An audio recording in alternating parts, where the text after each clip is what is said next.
برادران ملت اسلامی، السلام علیکم ورحمۃ اللہ وبرکاتہ۔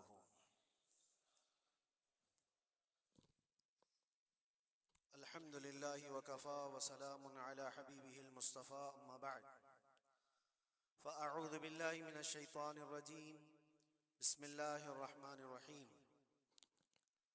ان عدت الشہور عند اللہ 12 شہرا فی کتاب اللہ یوم خلق السماوات والارض منها 4 حرم ذلك الدین القیم الى آخر هذه الآیہ۔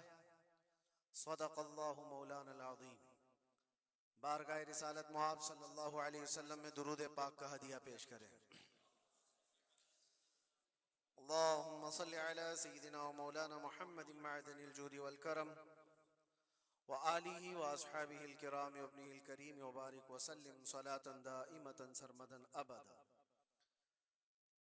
اسلامی سال کا پہلا دن ہے، محرم الحرام کی آج پہلی تاریخ، اور اللہ کا شکر ہے کہ یہ نیا سال جمعہ کے دن سے شروع ہو رہا ہے۔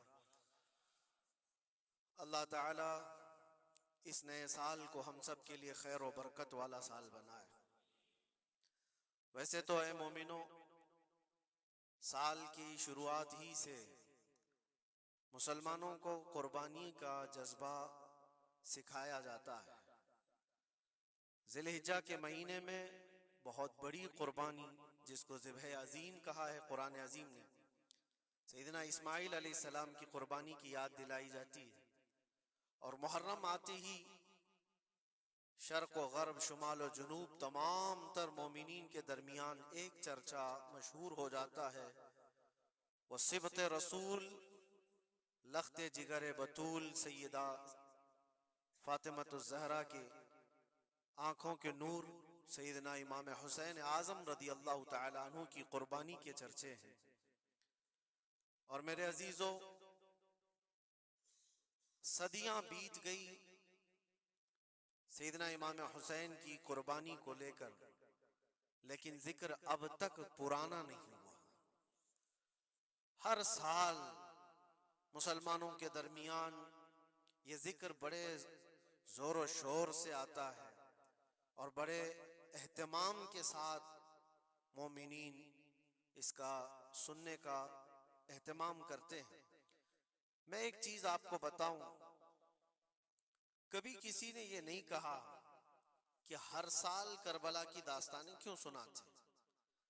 آدمی اگر ایک کہانی سنا ہو تو دوسری مرتبہ سننے کا اس کو دل نہیں کرتا، یا اگر بہت انٹرسٹڈ ہے تو دوسری مرتبہ سن لے گا، تیسری مرتبہ دل نہیں کرتا۔ لیکن مجھے بتاؤ، بچپن سے ہر سال آپ شوق سے سنتے ہیں یا نہیں امام حسین کو؟ اور کبھی مقرر سے یہ نہیں کہتے یا سنانے والے سے یہ نہیں کہتے کہ ہر سال یہی سنایا جا رہا ہے، بلکہ میں یہ کہتا ہوں، ہم اگر ہر سال کربلا کی داستانیں سناتے ہیں تو چلو مان لیا کہ کوئی مولوی صاحب لوگوں نے یہ شروع کر رکھا ہو، لیکن یہ کروڑوں کے عوام کیا پاگل ہے جو ہر سال سننا چاہتے ہیں؟ حقیقت میں بات یہ ہے، میں اس کو ایک فلسفے سے سمجھانا چاہتا ہوں۔ آپ کلمہ کون سا پڑھتے ہیں؟ لا الہ الا اللہ محمد رسول۔ آپ کے باپ کا کلمہ بھی یہی تھا، آپ کے دادا کا کلمہ بھی یہی تھا، پردادا کا بھی کلمہ یہی تھا، سالوں پہلے بھی جائیں تو صحابہ، تابعین، اولیاء کا کلمہ بھی یہی تھا۔ 14 صدیاں بیت گئی، ہر صدی میں یہی کلمہ، اور آج بھی ہم اس کلمے کو ایک ایک بار نہیں، سینکڑوں مرتبہ پڑھتے ہیں، اپنے بچوں کو بھی یہی یاد دلاتے ہیں۔ لیکن کبھی یہ کیوں نہیں کہتے کہ یہ کلمہ بہت پرانا ہے، اسی کو کیوں پڑھا جاتا ہے؟ نیا کلمہ نہیں آئے گا، پرانا ہے، سب کو پتا ہے، لیکن پڑھنے میں کبھی کسی کو اکتاہٹ بھی نہیں آتی۔ کلمہ طیبہ جو پڑھتا ہے اسے اندازہ ہوتا ہوگا، شوق سے اس کا ورد کرتا ہے۔ جہاں پر بھی ذکر کر کے دیکھیں آپ لا الہ الا اللہ محمد الرسول اللہ کا، اکتاہٹ نہیں آتی، بے چینی نہیں ہے، اس میں جدت ہے، اس میں نیاپن ہے۔ یہ کلمہ ہر صدی کا ہے، ہر زمانے کا ہے۔ تو 14 صدیوں سے جب کلمہ پرانا نہیں ہوا تو پھر وہ بات ہمیں یاد آتی، حسین اعظم ہے کون جس کو اس شعر سے سمجھا گیا ہے، سر داد نہ داد دست در دست یزید، حقا کے بنائے لا الہ است حسین، سر دے دیا ہاتھ نہ دیا یزید کے ہاتھ میں، اور حق تو یہ ہے کہ لا الہ کی جڑ کا نام حسین ہے۔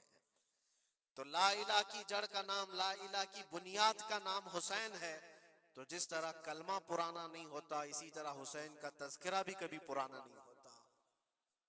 عزیزان گرامی، محرم الحرام یہ حرمت والے 4 مہینوں میں سے ایک ہے۔ سال کے 12 مہینوں میں اللہ تعالیٰ نے قرآن پاک میں فرمایا 4 مہینے حرمت والے ہیں، رجب اور پھر یہ ذی القعدہ، ذی الحجہ اور محرم، یہ 4 مہینے حرمت والے ہیں۔ اس میں جنگ و جدال، قتل و قتال سب حرام ہے۔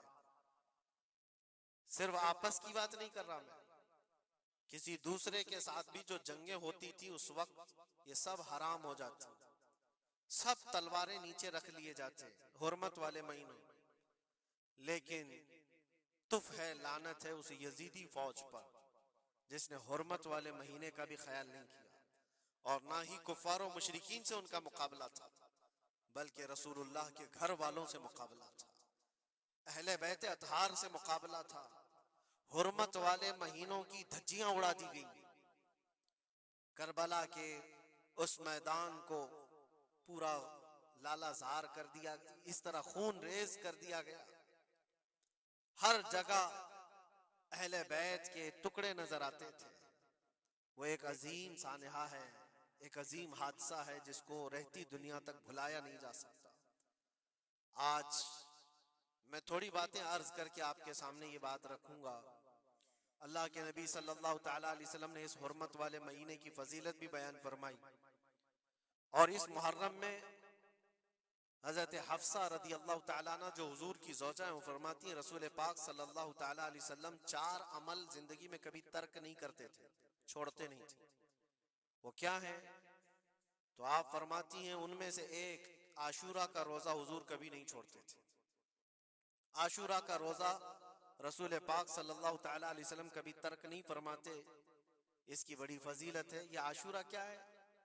10ویں محرم کے دن کو عاشورہ کہا جاتا ہے، بڑا تاریخی دن ہے، اور بلکہ اللہ کے نبی صلی اللہ علیہ وسلم نے یہ بھی فرمایا قیامت بھی اسی دن کو آنے والی ہے۔ 10 محرم الحرام ہوگی اور جمعہ کا دن ہی ہوگا جس دن سور پھونکا جائے گا اور پوری دنیا فنا کر دی جائے گی اور قیامت کا منظر قائم ہو جائے گا۔ عاشورہ کا دن آتا ہے تو اے مومنو سب کے سب اللہ کی بارگاہ میں دوڑ آ جاؤ، عبادت کے لیے لگ جاؤ، اور اس دن یہ یاد کرنا چاہیے کہ یہی وہ دن ہوگا جب ہمیں بارگاہ رب العزت میں کھڑا کیا جائے گا۔ اولین سے لے کر آخرین تک جتنے بھی پیدا ہوئے اس روئے زمین پر سب کو اٹھایا جائے گا، حساب و کتاب ہوگا، اور وہ 50,000 سال کے برابر کا ایک دن ہوگا۔ اس دن کو یاد کر کے عاشورہ کا اہتمام کرنا ضروری ہے۔ عاشورہ میں تو ویسی یادگاریں بہت ہیں۔ آدم علیہ السلام کے متعلق ان کی توبہ اسی دن قبول ہوئی۔ نوح علیہ السلام کی قوم پر جو عذاب آیا تھا طوفان کا، وہ طوفان نوح سے کشتی کو جو نجات ملی نوح علیہ السلام کی، وہ بھی عاشورہ کا دن تھا۔ سیدنا یونس علیہ السلام کو مچھلی کے پیٹ سے باہر نکالا گیا، وہ بھی عاشورہ کا دن تھا۔ موسیٰ علیہ السلام کو فرعون سے نجات دی گئی، فرعون غرق ہو گیا، پانی میں ڈبو دیا گیا، وہ بھی عاشورہ کا دن تھا۔ بہت ساری اس طرح کی تاریخی چیزیں عاشورہ کے دن، لیکن یہ ساری تاریخوں پر ایک تاریخ غالب آ جاتی ہے، وہ رسول اللہ کے نواسے کی قربانی کا دن، اس لیے کہ وہ پوری امت کو ہلا دینے والا حادثہ ہے۔ نبی آخر الزمان صلی اللہ تعالیٰ علیہ وسلم نے اپنے اس لخت جگر کو، اپنے اس نور نظر کو، جس کے لیے اپنے سجدے لمبے کر دیا کرتے تھے، جانتے ہیں آپ حضور پاک صلی اللہ علیہ وسلم کے ایک بیٹے تھے حضرت ابراہیم، اور یہ اسی زمانے کے ہیں جب حضرت امام حسین بھی پیدا ہوئے تھے، اور حضور کی گود میں آپ کے اپنے بیٹے بھی تھے۔ حضور صلی اللہ تعالیٰ علیہ وسلم کے وہ ایک ہی بیٹے ہیں جو 6 مہینے تک زندہ رہے۔ حضور صلی اللہ علیہ وسلم اپنی گود میں بٹھا کر انہیں پیار کر رہے تھے، اور امام حسین کو بھی گود میں رکھے ہوئے تھے. ایک طرف نواسا ہے اور ایک طرف بیٹا ہے. جبرائیل امین نے آ کر کے عرض کیا اللہ کے نبی صلی اللہ علیہ وسلم سے, کہا رب تبارک و تعالیٰ کی منشا